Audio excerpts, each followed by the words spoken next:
Assalamualaikum warahmatullahi wabarakatuh. Halo teman-teman semua, perkenalkan nama saya Debbie Pranita, NIM 212584 dari kelas RA12 Prodi Manajemen SDM semester 6. Sebelumnya, apakah teman-teman tahu apa itu audit SDM? Audit SDM adalah proses sistematis untuk meningkatkan efektivitas strategis dan praktik manajemen sumber daya manusia di suatu organisasi. Dalam video ini, saya akan membahas lebih lanjut apa itu audit SDM, manfaatnya, dan bagaimana prosesnya. Audit SDM adalah proses evaluasi yang komprehensif terhadap semua aspek manajemen sumber daya manusia, mulai dari rekrutmen dan seleksi, pengembangan karyawan, hingga sistem penghargaan dan kompensasi. Tujuannya adalah untuk memastikan bahwa praktik SDM selaras dengan tujuan strategis organisasi dan memaksimalkan kinerja karyawan.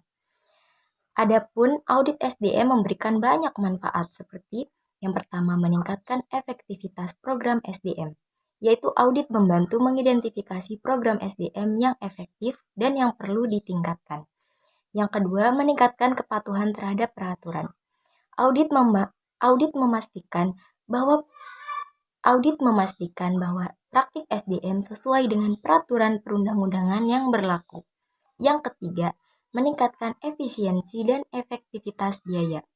Audit membantu mengidentifikasi area yang bisa dihemat tanpa mengurangi kualitas program SDM. Manfaat yang terakhir yaitu meningkatkan motivasi dan kinerja karyawan. Audit membantu mengidentifikasi faktor-faktor yang memotivasi karyawan dan meningkatkan kinerja karyawan. Adapun proses audit SDM biasanya melibatkan beberapa langkah yaitu yang pertama, perencanaan, yaitu menentukan tujuan, ruang lingkup, dan metode audit. Proses yang kedua, pengumpulan data, yaitu mengumpulkan data tentang praktik SDM melalui wawancara, survei, dan review dokumen. Yang ketiga, proses analisis data, yaitu menganalisis data yang terkumpul untuk mengidentifikasi area yang perlu diperbaiki. Yang keempat, pelaporan, yaitu menyusun laporan audit yang berisi temuan, rekomendasi, dan rencana tindak lanjut.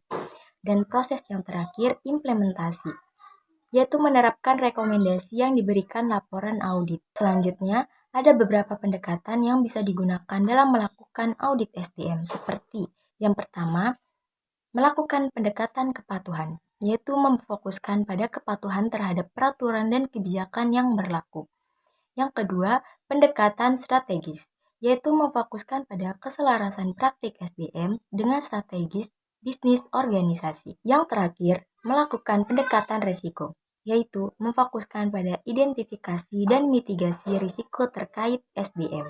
Teman-teman, di sini saya akan memberikan contoh studi kasus. Misalnya, sebuah perusahaan melakukan audit SDM untuk menilai efektivitas program pelatihan karyawan. Hasil audit menunjukkan bahwa program pelatihan tidak efektif karena tidak sesuai dengan kebutuhan karyawan. Berdasarkan temuan tersebut, perusahaan kemudian merevisi program pelatihan untuk menjadi lebih relevan dan bermanfaat bagi karyawan. Baiklah teman-teman, mungkin itu saja yang dapat saya sampaikan terkait audit SDM. Tapi sebelum itu, di sini saya akan memberikan beberapa poin-poin penting terkait audit SDM. Audit SDM merupakan alat yang penting untuk meningkatkan efektivitas manajemen sumber daya manusia. Dengan melakukan audit secara berkala, organisasi dapat memastikan bahwa praktik SDM selaras dengan tujuan strategis organisasi dan memaksimalkan kinerja karyawan. Baik, semoga video ini bermanfaat buat kita semua, khususnya buat saya pribadi. Jangan lupa untuk like, komen, dan subscribe channel ini untuk mendapatkan video-video menarik lainnya. Terima kasih sudah menonton, sampai jumpa di video berikutnya. Wassalamualaikum warahmatullahi wabarakatuh.